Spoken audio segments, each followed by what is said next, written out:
So we went to Yellow River Park, and there was a mini waterfall that I thought would be nice for me and Bailey to take a picture by. But nobody's around to take our picture, so I decided to hop across this thing and set my camera up inside my bag so that I could capture some great footage of me and Bailey with this awesome scenery.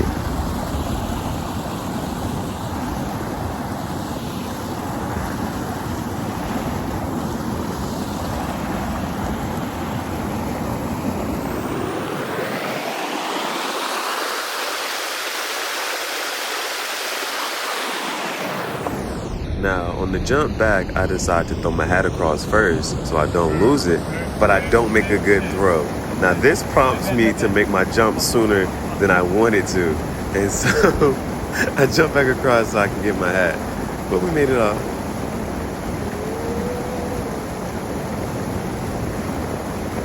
Now, the goal from here is to actually go back and watch the video and take screenshots of different parts. So that's why I'm up, moving around, trying to position myself and position Bailey so that when I can come back, I watch the video and screenshot, you know, get some nice pictures along with this video footage.